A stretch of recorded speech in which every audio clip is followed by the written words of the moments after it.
Hey everyone, thank you so much for being here. Before we kick off this week's episode, just a quick ask. Please don't forget to like, subscribe, hit the notification bell to make sure that you never miss an episode, never miss out on any of the strategies and tactics that we're sharing to help you continue charting your own path to freedom.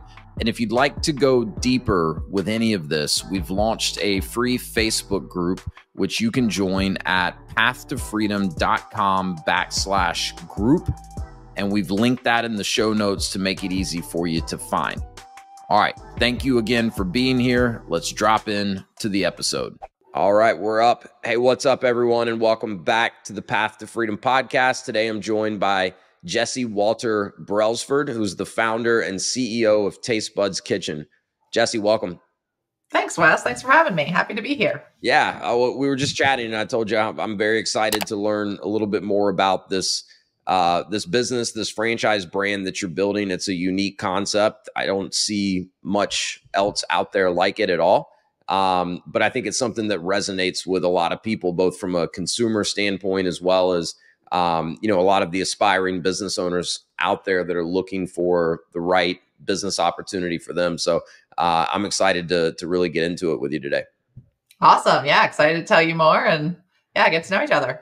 So kick us off by just kind of giving us a high level overview. What is Taste Buds Kitchen? Yeah, great question. So Taste Buds Kitchen is a company where we specialize in culinary entertainment. So we are brick and mortar. You have a 2,000 square foot facility. It's a beautiful kitchen setup. We cater to ages 2 to 99. We don't sell food. We don't cater food. We're not a restaurant at all. What we offer are cooking classes, summer camps, birthday parties for kids. And then for adults, we're doing BYOB adult classes, date night, and corporate events. So it's a culinary entertainment events-based business. For the public classes, they're on our website, so clients can check out what we're offering today, tomorrow, this weekend, next month, sign up, book a spot in them. And then on the private side for things like birthday parties, corporate events, 30th, 50th, 70th birthday parties, you book the kitchen just for your group, you pick the menu, and we're making everything from scratch. So we have 100 menus. We have about 300 recipes. So you, the client, book and pick what you want to cook. We cook it. Think of it like paint and sip, but it's cook and sip for adults, right? Really fun, hands-on. And then for kids, they're just having the best time every time school's out. So all summer, every school holiday, birthday parties. And then we do really fun caregiver and me starting at ages 2, where they're learning ingredient identification, pinching bowls. Yeah, it's really fun for that age group. Yeah. My kids would love it. My oldest daughter's 7 and she's, got a few kids cookbooks, and like, that's one of her favorite things to do is pick a recipe out of the cookbook and, try to replicate it. And, our younger kids just, hey, if they can get in the kitchen and make a mess with something, they're all about it. But I mean, I can see how this would resonate with, like you said, anyone ages 2 to 99. You've kind of got something for everyone. And I'm glad you hit on a couple of things that I think are important for listeners to understand, when they're looking at this as a business opportunity, which is you don't sell food. You're not a restaurant. I can't tell you how many people, I talk to about this idea of buying a franchise. And one of the first things, if not the first thing out of their mouth is, Wes, I don't want a restaurant. I don't want food. So maybe drill into that a little bit more, like how this is different from your traditional food business. For sure. Definitely. So first is better hours, right? I think the latest adult class you'll do, depending on your market, is a 6 to 8 o'clock. Maybe you do a 7 to 9 o'clock, right? So you're wrapping it up early. Food costs, we're nothing like a restaurant, right? We have a good item 19.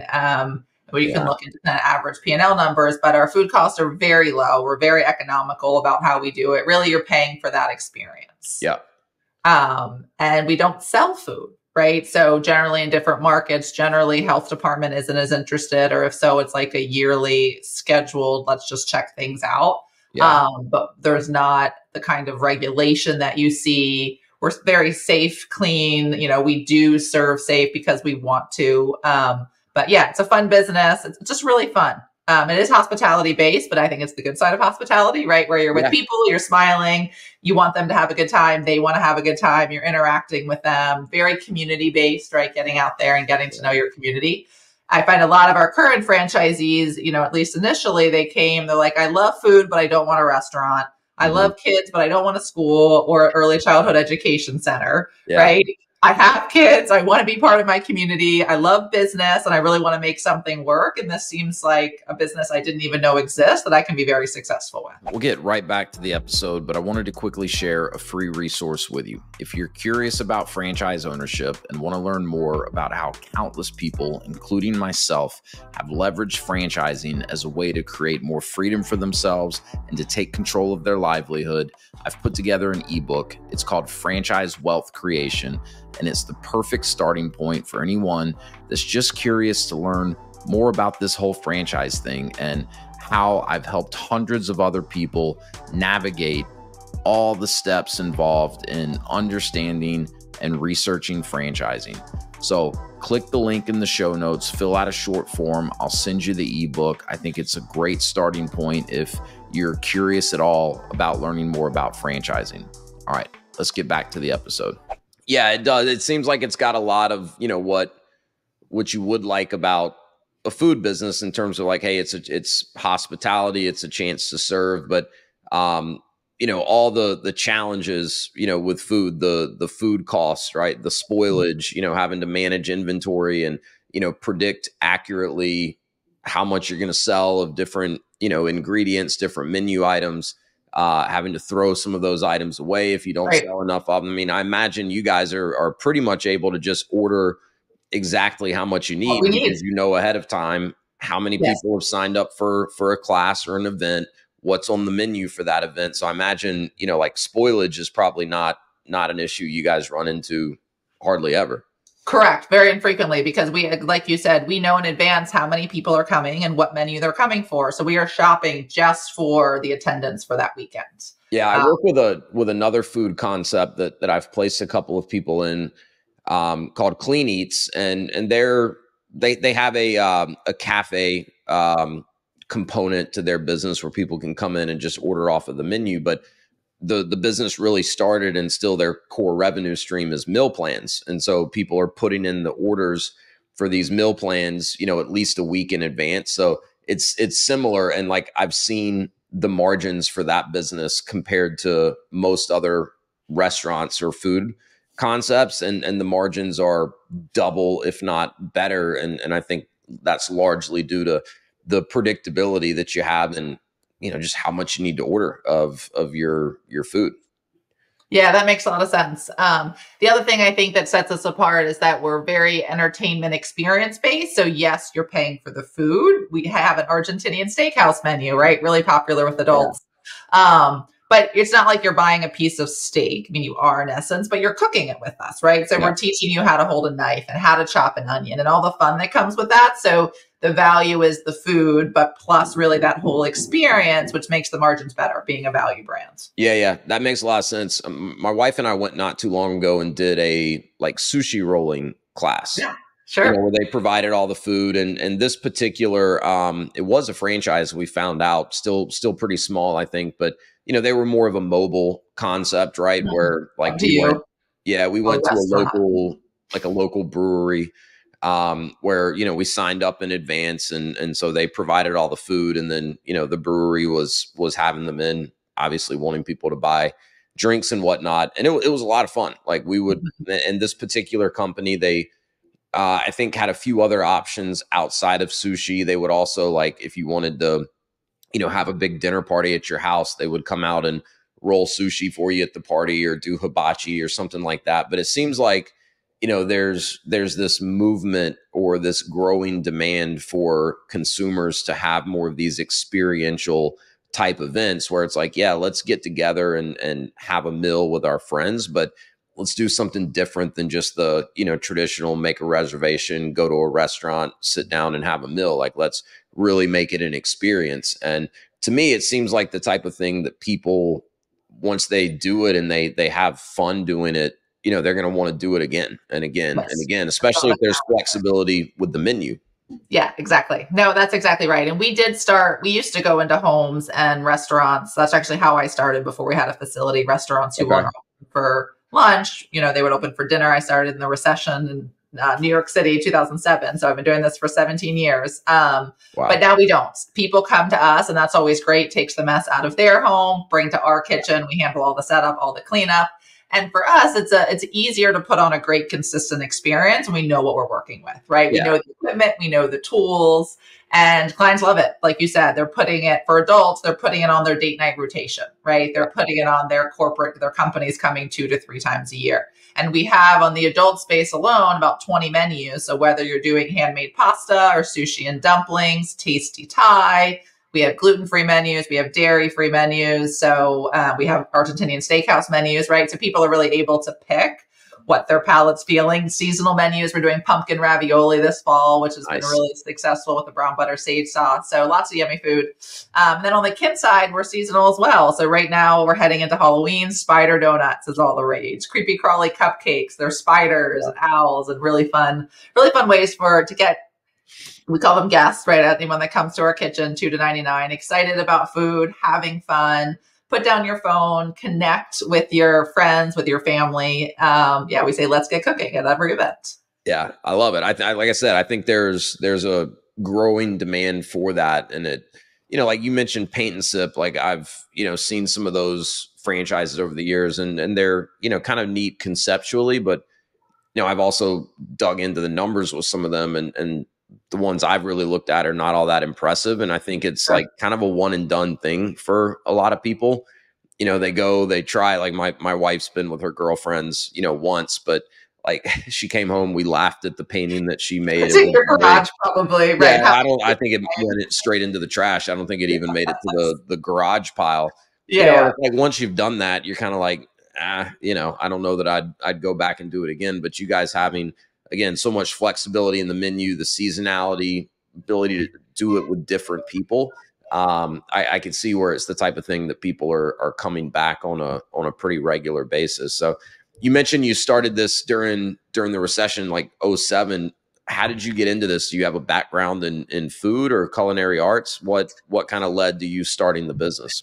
Yeah, great question. So I'm from Maryland. I'm one of 23 first cousins. So I had a big family. I was always the second oldest. So always the Pied Piper, the one baking, the one, out in my backyard. We lived in a pretty rural area. I'm the one having lemonade stands, selling veggies from my mom's garden, walking around to our neighbors. But I love business. I love numbers. So I was a swimmer. I went to Harvard for swimming, majored in economics. So I love business. I then went to Wall Street, moved to New York City. When I moved there, it was the second time I'd ever been there. So just decided to tackle the big city at age however old I was, 21, 22, coming out of college. And I loved it. I love numbers. I mean, I loved finance and what I did. And I started this as a hobby, not thinking it would be a business, not thinking it would ever be a franchise, because I was missing kids, really. I was working with people between the ages of 20 and 40. Everyone was wearing suits all the time. Yeah. Loved what I did, but wanted that creative outlet. So I started teaching kids to bake. The name was Cupcake Kids at the time. And I would do maybe 2 classes a month. Okay. Very small scale, just something that I feel like filled my creative void. But people loved it way more than I expected. And I started getting calls. Can you do birthday parties? Will you do summer camp? Can you do an adult class? And I said, I appreciate this, but I'm working, 60-hour weeks. This is going to stay a hobby for now. Yeah. And then kind of fast forward a year, I was like, well, maybe this could be more, right? I'm getting overwhelming demand. The recessions happened. I was working for Bear Stearns. I was like, I don't really know what my next chapter is going to be. And this could be my chance to have a business. Yeah. So I did. I left. I started this full time. Taste Buds Kitchen was born. Decided if this was going to be a full-time venture for me, we were going to do all ages and all kinds of food, not just kids and sweets. And that's really how it started. And then for the first 2 years when I was doing it full time, like I mentioned, we rented restaurant space. Didn't have a facility of our own. We then signed a lease in 2010 in New York City. We're in Chelsea. So 109 West 27th between 6th and 7th. We've been there for almost 15 years now. And that's really where the business started. Figured out all the revenue streams, the menus, how we wanted to make it work. I did that for 5 years. And then over those 5 years, I had so many people come and love our classes, love our experiences, asked if I would open in their market, right? In New York, people visit all the time, come for vacation and traveling. or even would find our website and just reach out. Hey, will you open in Denver? Right? Can you bring this to Dallas? And I said, I don't see that for myself, but I appreciate your asking. And they said, well, can you teach me how to do it? I was like, I don't even know. Right. So I said, let me add you to my list. I appreciate it. I'll be in touch. I had at the end of that time, 120 people who had reached out with this very similar question. Wow. And so I figured out the model, how I wanted it to work. And I said, okay, well, let's look into franchising. Meanwhile, I'd gotten married. My husband, who's my partner in the franchise brand, we decided to franchise the concept. He's an architect and he did commercial real estate in New York City. So it's a really perfect pairing for us that he helps all of our locations, our new franchisees, figure out where they're going to be located, right? That 2,000 square foot that you're looking. We work with CBRE, our national brokerage, to find that great space. We have an architect that's going to design it for you. He's going to help you kind of review contractors and decide who's going to build it, get it up and running. And then me and the rest of the HQ team are the ones kind of doing the sales, marketing, ops training, getting you ready to open your kitchen on the business side of things. Yeah, that's really how it came to be. It was not a story.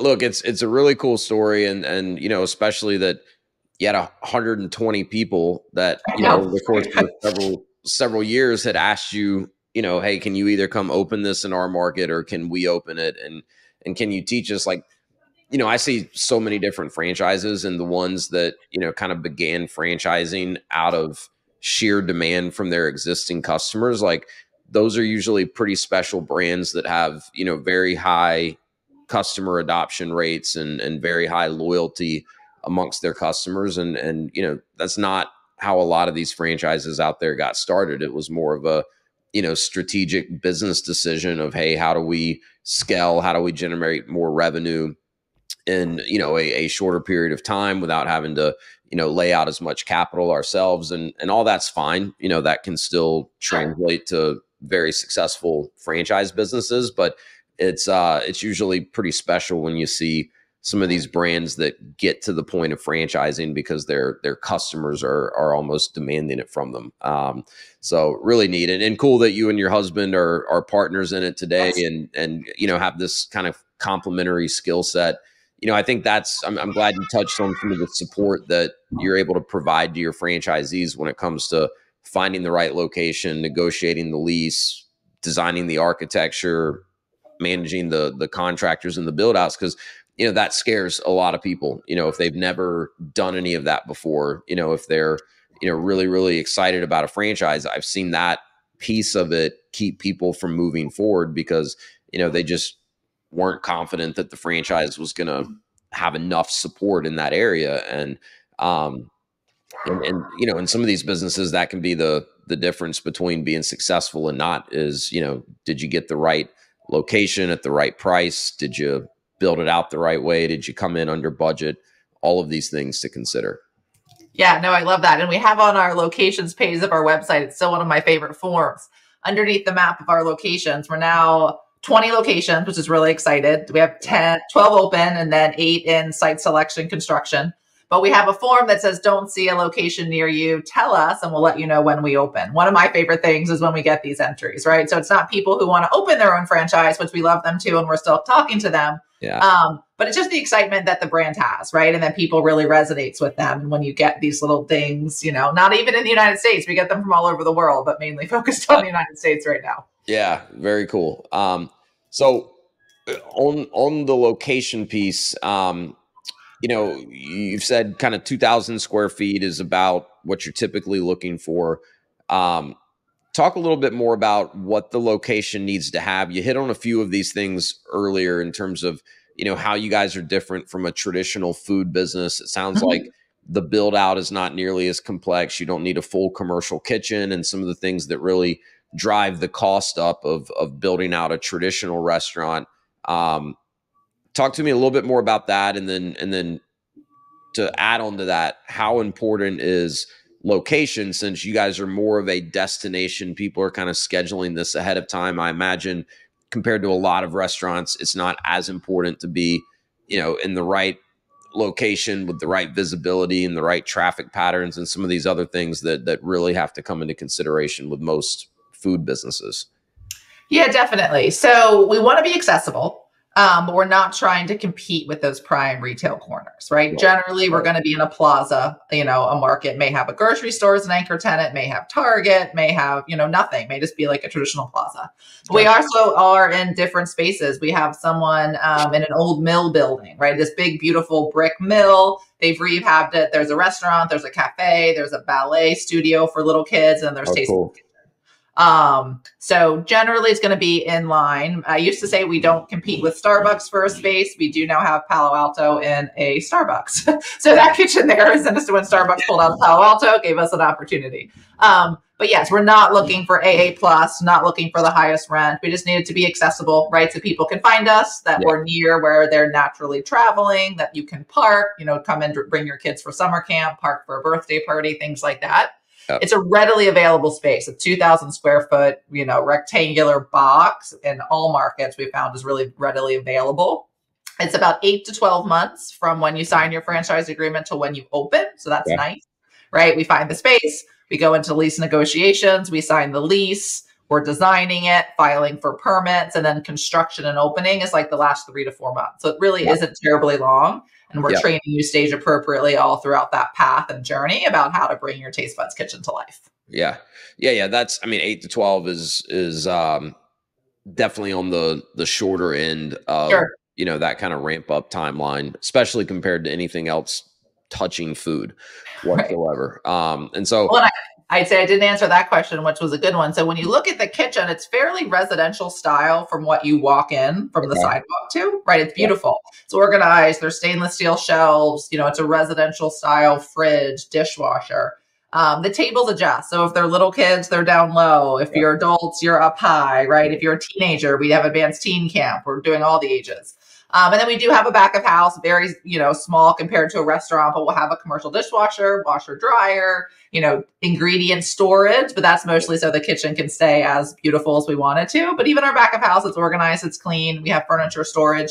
So most of that 2,000 square feet, 2/3 of it's going to be the open kitchen that you walk into. It's where clients are, entertaining. And then in the back, we'll have a small office and a restroom or two. Nice. Yeah. So very simple layout and Matt, and we won't get into it here, but if you look at your investment range that's in your franchise disclosure document, it's far, far less than what you're going to see for any typical, restaurant type concept. It's, I would say, kind of skews towards the low end of most brick and mortar concepts out there. Yes, definitely. We try to keep it very budget friendly. Yeah. Okay. So let's talk about your franchise owners. It sounds like a lot of the people in the beginning that probably became franchisees were people that had been and experienced it, or at least really wanted to have the opportunity to experience this from a customer standpoint, in their local market.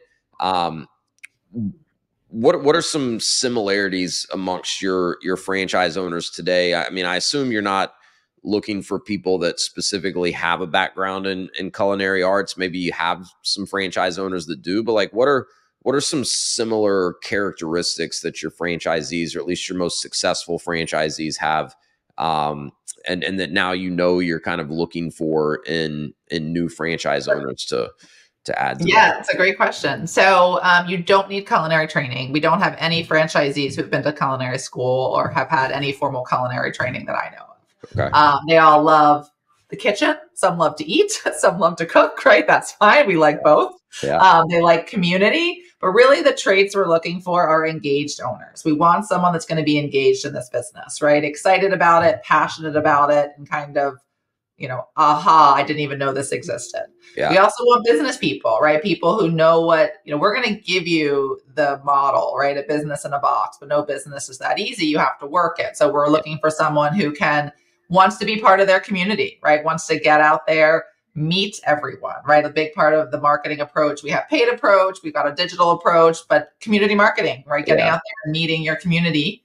And then really lastly, someone that wants to manage a team, because you can't do this yourself, right? It's not meant that the franchisee is going to be teaching the classes. You'll certainly know how to, and you'll do it occasionally either because you want to or as a cover. but you have a full-time general manager. Also, I call them your lead instructor, who's going to be teaching most of your classes in the beginning. You'll have a small team of assistants, maybe one other part-time instructor. It's a small, nimble team, but you want to develop them. You want to foster them. As you get busier, you're going to need more team members. So I would say that's what we look for. Engaged owners, have business experience, like good business acumen, really understand the value of a franchise brand, of the customer experience that we're trying to create, right? Want to follow our brand standards, and who want to get involved in their community and build a team. Awesome. All right. So I want to stress that for the listeners, you don't need to be a culinary wizard or, have been to cooking school to Right. Not at all. For this to make sense. I mean, the engaged owner makes a lot of sense. I like how you pointed out, like, look, we're going to give you the playbook to run this, but you still have to run it. Like, you still have to implement everything we're teaching you, all the support that we provide. You still have to put in the time and energy. I think there's a lot of people out there wishfully, thinking that they can invest in a franchise and then, all of a sudden a profitable business is going to kind of materialize in front of them. And that's just not the case. Sadly. That's not the case. No brands will do that. It'd be nice if it was, but my job would be a lot easier. That's for sure. But the community engagement piece makes a ton of sense to me. Like this is absolutely the type of business that, I would imagine that your most engaged owners in the community do really, really well, because, any business, especially early on, if you can run targeted marketing and advertising to get in front of the right types of people and create some awareness and drive people in, like, that's great. But, the less and less you have to rely on that as the business grows, the better. And the more room you have for profitability. And so to me, this is just like a great example of a business that if you as the owner are really out there getting involved in the community, making sure people, I mean, I'm thinking churches, youth groups, schools, mom group friends. I mean, you mentioned businesses and how some absolutely business networking 2 or 3 times a year. I mean, B&I groups could do things. I mean, there's just endless examples of where, like, if you're really plugged in to the local community and people know who you are and what you do, like, you likely get to a point where, your marketing and advertising budget could be almost negligible because you've got enough awareness and enough people coming in, without you having to constantly spend on marketing. We'll get right back to the episode in just a minute, but if you've been considering business ownership, if you're already a business owner looking to expand and you're curious about franchising, I'd love to connect with you, answer any initial questions that you have, talk about a specific franchise, and detail the exact process that I use and have taken hundreds of people through to help them understand franchise ownership, find the right franchise for them, and conduct the necessary due diligence. Click the link in the show notes if you'd like to schedule a free, no obligation strategy call. I look forward to talking with you. And now back to the episode. Yeah, and it's a good business in that way too. You're exactly right with the community component. And then because it is like I call it a life cycle business, you can come when your kids are 2, right? I have 3.5-year-old boy-girl twins and a 6-year-old. So it sounds like we have similar age kids. They love the kitchen. They will do anything there. My 6-year-old I can take to summer camp in the morning. I'm working in the office. My little kids I can go on the weekends for a caregiver and me's. But my niece is almost a teenager, right? So she can come to afternoon camp. She's done. I think she did her 8th birthday party at Taste Buds Kitchen. Okay. She's been coming since she was 2. Yeah. Right. We're doing, then parents are coming for date night. We've done date night with our parent friends. We've done corporate events, obviously. So like your team, right? Your spouse's team, your team at work. So there's so many ways that you can keep coming back for the different parts of our business that it's very, very family based. Like, we know you. We have kids now, great stories. Like the New York City kitchen was the first one. My husband and I still own it. And we have kids who are teaching our camps who started as kindergartners on a field trip from school. Wow. Yeah. Right. They've literally grown with us and we know them so well. They know us so well. They were counselors in training for camp first, and then assistants, and now teaching our classes. It's really, really cool. Yeah. And a lot of our franchisees have kids. I think all of them have kids. And they work in the business. They either come to the business and they're little, or they work in the business. And our franchisees love that, right? They're in the back doing dishes. They're teaching classes. We have grandparent franchisees, right? And their grandkids are coming to the business. They're, adult kids maybe in the office helping with things like that. So definitely it's a family business in that way too. Yeah, I can see that for sure. I mean, I'm thinking of my oldest daughter. We own a couple of franchises and she likes to get involved and help out, but usually it wears off after 30 minutes or so of us actually giving her something to do. But with this, I think she'd want to be there every single day. I think we'd have trouble getting her to go to school. She would just want to be at the kitchen helping out all day. That's where summer camp comes in. It's so fun. Yeah, because they'll sign up by the week, right? So you can do chocolate lovers, you can do around the world, and kids will come for multiple weeks in the summer and just have the best time.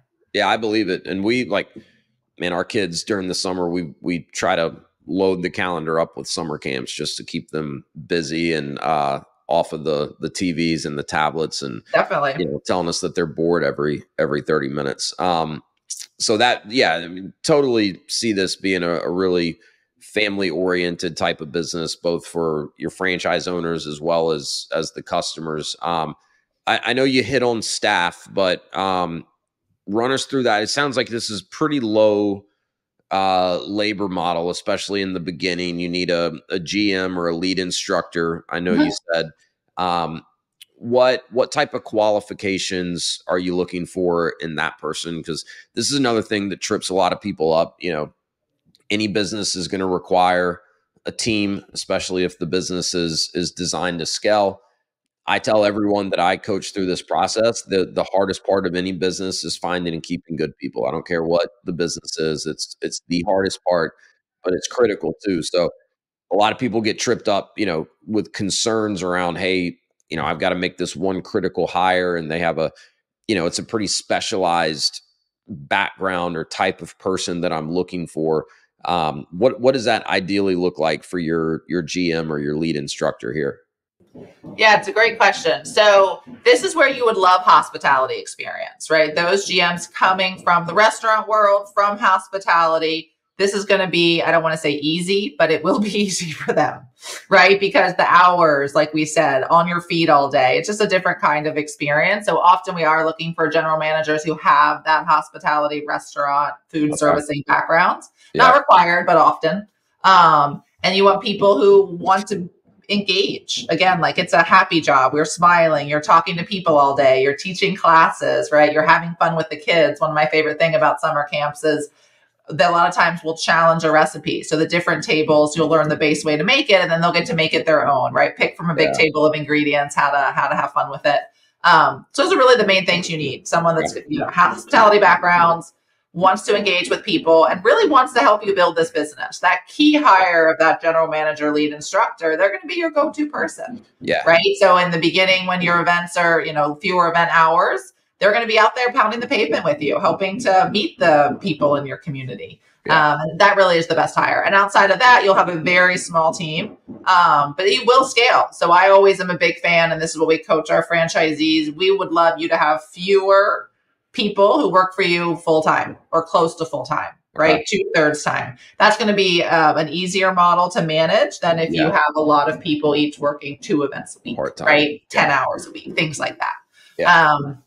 You'll always need a little bit of that for fill-ins, and people with high school age kids will have a lot of their high school friends working for assistants at summer camps, birthday parties, and things like that. But generally the teams that operate a lean, mean operating machine have a lot more lifestyle flexibility for the owner. And it's more rewarding, I think, for their employees because they have a good job that they can depend on. Yeah.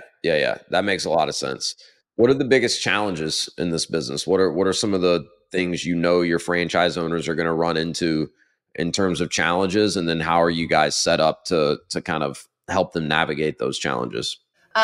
Probably every year you could ask me and it would be a different answer depending a little bit on where the economy is. I used to say it was hiring, right? Because during COVID, it was difficult to hire people. Now that's changed. It's not difficult to hire people, but I think the biggest challenge is describing the role you need to hire and hiring for that. Right. Making sure you're hiring that right person that complements your skill set, that has the availability you need them to have, the knowledge you want them to have, or the ability to learn, and you're going to train them. Nothing we're doing is rocket science, right? We can train a lot of people to do what we do. But I think that is where people either really thrive and excel and they get that, or they struggle and they keep, saying your lead instructor is going to be a Monday to Friday 9 to 5 job. it isn't, right? So if you set yourself up for that, then you're going to have people that are turning over in that role. So I think hiring right is the biggest thing to get right? For you as a franchisee is the biggest thing that will set you up to success. And we coach you on it. We have job profiles. We have a vendor that helps you post your job profiles to 18 job boards. Okay. You obviously can set your compensation, your availability. You're welcome to tweak any of that to make sure you're finding that right person for you. Sure. And then we have a great training module, which will help to train them, right? So we have online training. We have hands-on checklists for you to take them through in the kitchen. So we're set up for you to be good at it. We just have to have that vision for the team that you're going to create. Because I do find franchisees, rightfully so, you're your own boss, right? Yeah. That's the best part about being a franchisee. This is 100% your business. We're just giving you the playbook, right? And you're licensing Taste Buds Kitchen and all of our know-how to do it. But coming in, knowing what you want out of the business, when you want to work and when you don't, what skills of yours you're really bringing to the table and excited about, and making sure that you complement that in the team that you hire. Yeah, that's such a good point. And I find a lot of people skip over all of this, right? When they're trying to figure out, all right, what franchises do I want to look at? They don't spend enough time there. And that's like in my process, that's where I start with someone before we ever talk about industries or certainly specific brands. Like we get as clear as we possibly can on some of those things. But the culture piece, I think, is so important because I think some people don't understand this until they've owned a business themselves.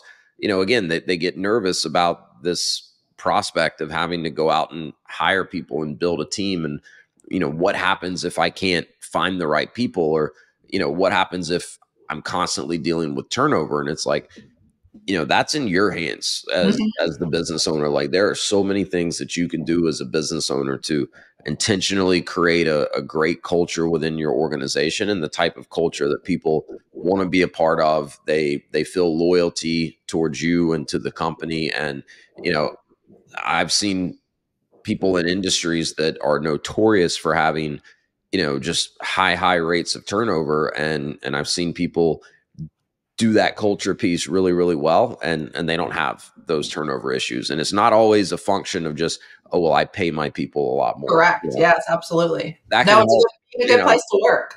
It's naturally fun, right? Yeah. Taste Buds Kitchen is naturally fun. People are going to have fun working here, but you're exactly right. Creating that culture just makes your job as a franchisee easier, better, right? You have to be skilled in that and really focus on it, but we'll help coach you through it. Like we know what you need and we can help give you those pointers. We have core values. We hire and fire based on the core values. It's called kitchens, obviously Taste Buds Kitchen.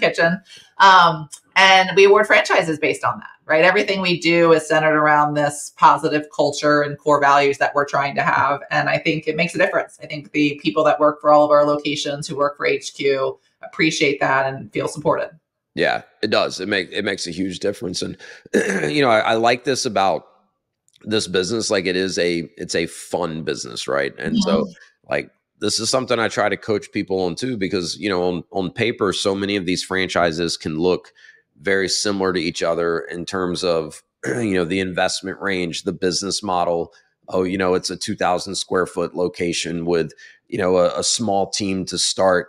The revenue projections can look pretty similar. And it's like, you got to get way deeper than that to really figure out like what's going to be the right fit for you. And you got to understand some of the nuances between these different businesses. Like, one of the franchises we own and the one that we've been very, very successful with, it's a home improvement product, but it's something that like people get excited about. It's not something that they need. It's something that they choose to make the investment in, and they're excited about the product.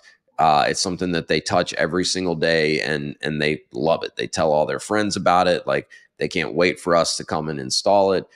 The other franchise that we did own, we sold it last year, and this was part of the reason we didn't really want to continue owning it.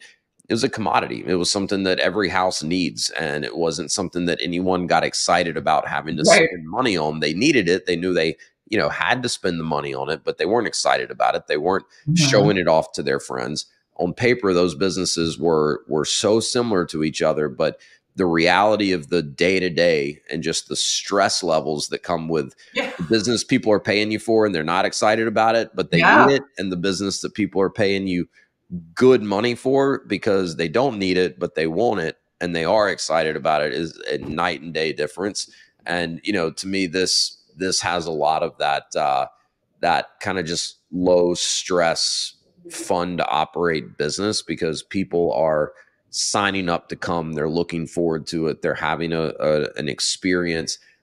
I know there's stress, right? There's stress in any business. Yeah, no, it's not easy for businesses, right? Compared to so many other businesses out there, like this is something fun. This is something that people are looking forward to. And, that's something people should stop and think about, when they're considering what type of business they want to own. Like, do you want to be in a business where your customers are walking in with a huge smile on their face because they're getting ready to have a great time? They're leaving with a big smile on their face, or because I talked to a lot of people, they're like, I want to be in like a needs-based business. And I'm like, you think that?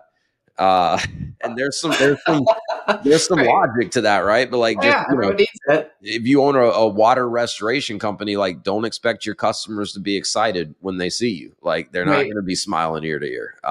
They're probably glad you're there, but they're not glad they need you there, if that makes any sense. It does. No, it totally does. Yeah, we call them brand fans or loyals, right? Yeah.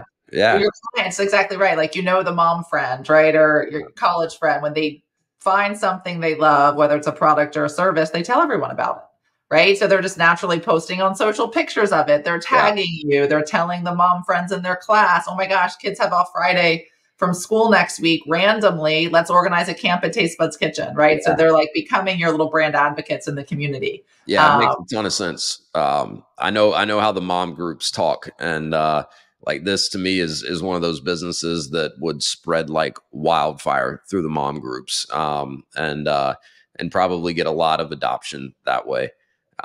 It's a really cool concept. So tell us, so you started franchising this in what year? So 10 years ago, we have our first franchisee coming up for renewal. So she's renewing in 2 months. Yeah. So that's really cool. Exciting. Yeah. Congrats on that. That's a big, it's a big deal. Milestone. So, and what does the footprint look like today? I know you said you have 20 franchises. Yeah, we have 20. So we have 12 open locations. We're from coast to coast. So we have 2 in the California, San Francisco Bay Area. We have Miami. We have 1 outside of Chicago, 2 outside of Boston, Providence, New York City. We've got some in the Midwest. We have 1 open in Kansas City, another one in construction, Missouri, St. Louis. So again, wide open where people found us initially, because I didn't advertise the concept when we first franchised. I let people find us. So we opened 1 to 2 a year. If we liked your market, liked your skill set, had the capital to finance it, then we would move forward. And then just this year, we've partnered with FranChoice and kind of are really working to expand our footprint across the country. My goal is to open 200 locations in the next 4 to 5 years. So we feel good about it. We're on track to double our number of franchisees and locations this year. But I'd love to do that 200 with 75 franchisees. We are looking for people that want, I call them their own mini TBK empires, right? You want to create a legacy for yourself, for your family, whether it's 1 location, 2, 3, 4, 5, and kind of own a city that way. It's exciting for me, right? I would love that opportunity if I were a franchisee, and it's easier for us, right? We have fewer franchisees who really want to make this their own than for the franchisees. They have bigger teams. They have more, everything that comes with a bigger team, I think is great. So that's really our sweet spot. But of course, we're still awarding single locations right now. But yeah, that's our goal. Yeah, this to me is definitely the type of concept that kind of lends itself to multi-unit ownership, for probably the majority of your franchisees. Like there's just a lot of things that make sense, to go from 1 location to 2 and 2 to 3 and so forth. I mean, there's a lot of synergy that you're going to be able to capitalize on as you open more locations, assuming they're all there in kind of the same market. And, that brand awareness and brand loyalty is a big part of that as well. So it makes sense that's, the type of interest that you're probably getting, the type of people, that are really interested in this, or the type of people that are thinking, bigger than just 1 location long-term. So you feel pretty good that this is translatable to, most markets throughout the country? Because it sounds like some of your earlier locations were in like bigger metro areas. Like you started in New York City. I know you mentioned Miami, Chicago. I think you said you have 1 or 2 out in San Francisco, but then you've got a couple in Missouri, St. Midwest, Louis, yeah. Kansas City, things like that. So you feel like this can translate to really about any market across the country? Yeah, good question. Not any market, but a lot of markets. So even when I say Chicago, Boston, we're like 30 minutes outside of them. Okay, so we're in the suburbs. Heart of Manhattan, right? Okay. Like 8.5 million people. Yeah. And we're in, a suburb of St. Louis, Missouri. So we've got all. Gotcha. We're looking for populations, 100,000 people, right, within a 4-mile radius. You have to have a certain density, just enough people. Yeah. And then average household income, 100,000 plus. So you need to have discretionary income to be able to spend money, right, on yourselves and on your kids' communities, which are going out to eat. And this is another option for them where you're going to summer camp. It's a matter of which summer camp. So we have a vendor partner who analyzed our sales for the past year. And this is super cool stuff, right? Being a data junkie like I am, profiled who our purchasers are, who our customers are, and where they live. So we've mapped the country with where there's saturation of TBK buyers, right? TBK clients waiting to experience our offerings. And we think we can open 500 locations. So our initial hurdle is 200 and to kind of focus on that for the next 4 to 5 years. But we know where we want to grow these. And it's in every state, nearly every state. Some cities may have 10 or 12. Some cities may have 1. It's going to depend on the populations and things like that. But when you inquire, and you reach out, we'll do a territory check and we'll confirm that, yes, this is a viable market we've identified for Taste Buds Kitchen, and then take you through the process.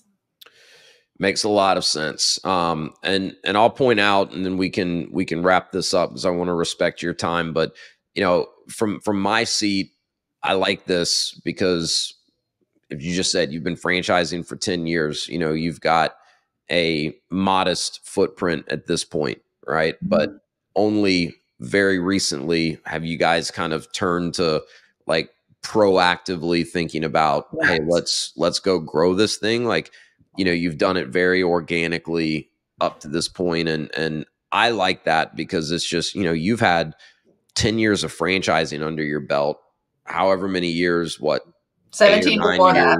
Prior to that. Before that. So 17 total. And 7 years.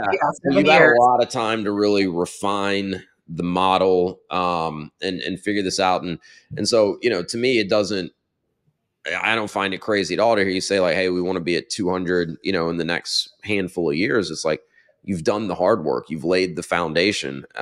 You see brands have success with 1 or 2 locations and then set their sights on franchising. And then they come out of the gates in the first, year and a half, 2 years of franchising and sell 200 locations. And, for me, I'm always a little weary of that. I'm like, well, let's see if they can get these things open and support them, before we just like jump on the bandwagon, and start referring people over there. So, I just wanted to point that out for the listeners. Like, to me, that's a really good indication. You guys have been very thoughtful, very, meticulous about how you've grown up to this point. And, it sounds like you are at a really good point to kind of pour some fuel on the fire and really grow from here. So that's cool. Thanks. Yeah, we are. We're really focusing on growing. I don't know if there is a right way, but the best way we can. Yeah. And we have 9 HQ team members, which I think is a really good number for where we are size-wise, right? We're trying to grow the team. So we have a business coach, right? We have a trainer, person and head of operations. We have an onboarding specialist who's making sure you've done all the items on your onboarding checklist. We have Jeff, my husband, in site selection and facility front. We have someone in the kitchen creating all the recipes and the agendas to make sure it works, right? We have, this is my favorite role. Well, I can't say favorite, but I love it. We have basically someone that runs reports for us all the time. So she's like our business analyst and financial analyst, and she's making sure all the system vendors we use integrate. It all integrates with the website. It's mobile friendly. It's converting. And then we're running reports, right, on everything from what menu sold the best last year, which one should we keep, which new one should we create, to just efficiencies of data. We have really fun awards. We have a gingerbread queen or king we award every holiday season to the kitchen that sells the most gingerbread house class experience seats. So data driven in that way and KPIs, and helps you to manage your business. So long story short, yes, thank you. We're trying to grow the right way where we have the infrastructure in place. I don't want anyone to break in the process of this. And support the kitchens really well. It's a big investment, right? Opening a franchise, it's a big investment. It's your life's, your next chapter of your life, and a big change and exciting for you and your family. And we're here to walk you through it. Yeah, I love it. This is a really cool concept, and appreciate you coming on and sharing all of this. I know it was fascinating for me to learn more about it. I know the audience will enjoy it as well. So in wrapping up, where could people connect with you? Where can they learn more about Taste Buds Kitchen? Maybe they want to see if there's one in their area, see what classes are available. They want to go try it for themselves. And then where should people go if they're curious about Taste Buds Kitchen as a franchise opportunity for themselves? Yeah, absolutely. So we have a great website, tastebudskitchen.com. You'll find our locations page. You can see where we are all across the country if you want to experience as a client. You can request a location if you don't see one near you, but more importantly, if you want to open your own location, we have a great page on the website, tells you all about opening your own kitchen. We work with Brandon Johnson. He's a great development director. And so he will kind of walk you through that whole part of the process. But yeah, we'd love to speak with you if you think you're interested. Awesome. All right.